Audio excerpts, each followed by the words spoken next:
Motor Speedway, Mrs. Mary Holman George.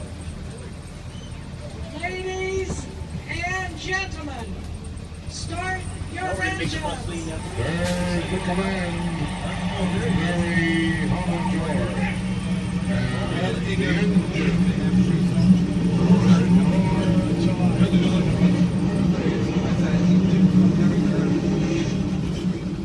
Welcome to the Indianapolis Motor Speedway. We hope you'll enjoy your ride around the track. And for the consideration of all of our guests during the next 10 minutes or so, may we please ask you to place your cell phones on silent. Thank you. The 500 was held for the first time in 1911, but the track was already in its third year, built early in 1909 as a testing facility for the thriving automobile industry. Many famous makes were from here, like Marmon, National, and Cole, with the best-known ones coming a little later on with Stutz, maker of the famous Bearcat, then, right after World War I, with the Duesenberg brothers. Indiana roads were still a few years away from being paved, so there was nowhere to really find out what an automobile could do and what its weak points might be. This track would solve that problem. Not only could the manufacturers test here privately, but occasional races would give the spectators a chance to see in competition what they could go down to the showrooms and purchase. The man who created all of this was Carl Fisher, the very same man who would later develop Miami Beach from swamplands into an exotic resort area.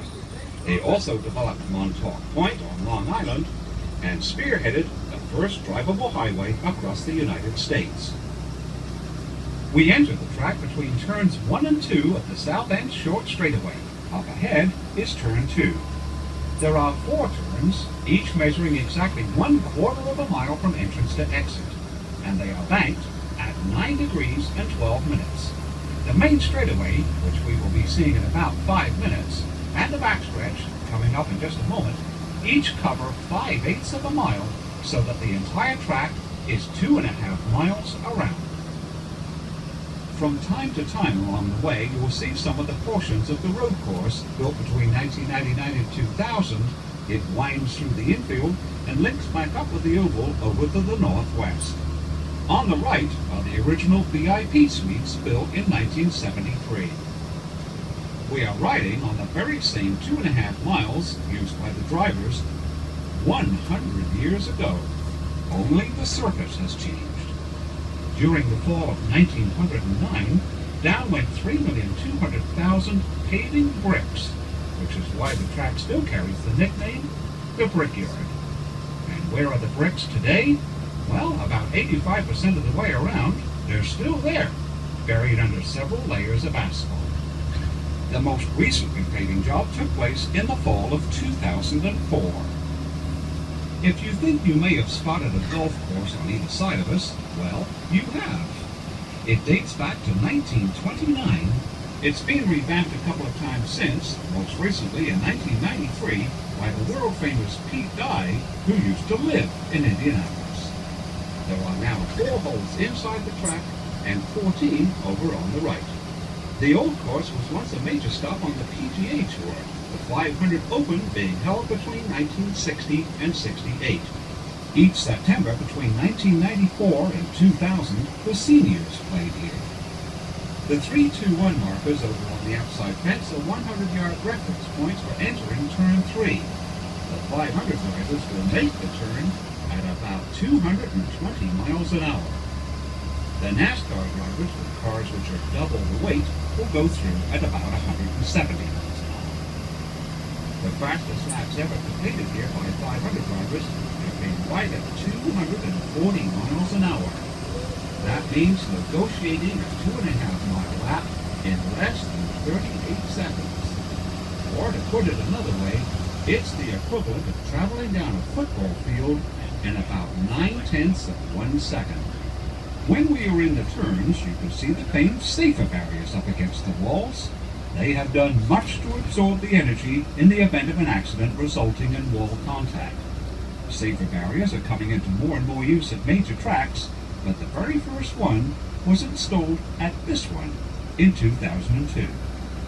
Carl Fisher had 3 partners, one of whom was James Allison, founder of the famed Allison Engineering. They sold the Speedway in 1927 to a group headed up by World War I flying ace, Captain Eddie Rickenbacker, who had in fact been a regular 500 driver before he ever learned how to fly a plane. In 1945, the track was sold to Anton Holman Jr. of Terre Haute, and it has remained in the Holman George family for over 60 years.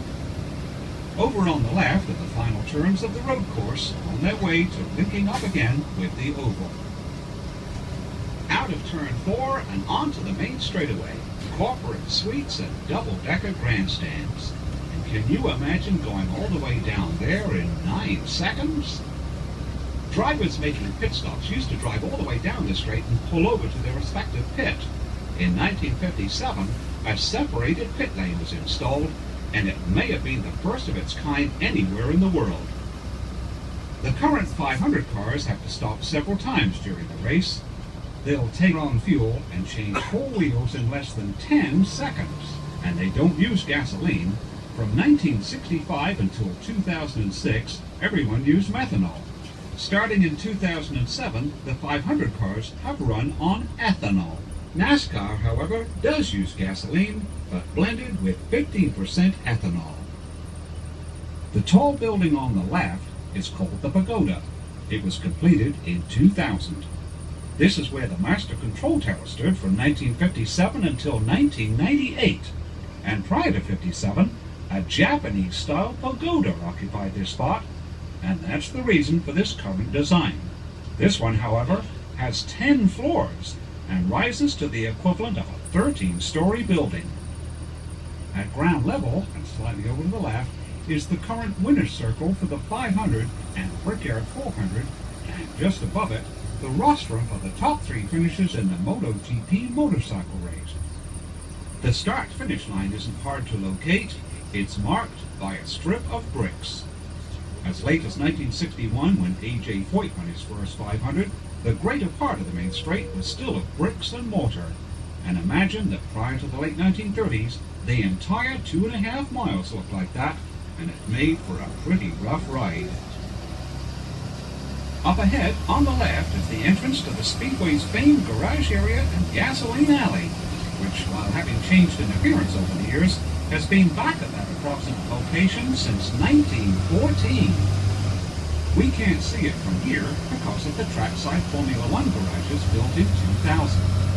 Further down here, on the left, just before the edge of the turn, is where Victory Lane used to be from 1919 until 1970. Between 1947 and 59, Hollywood actresses were part of the post-race ceremonies, among them, in 1958, a very young Shirley MacLaine.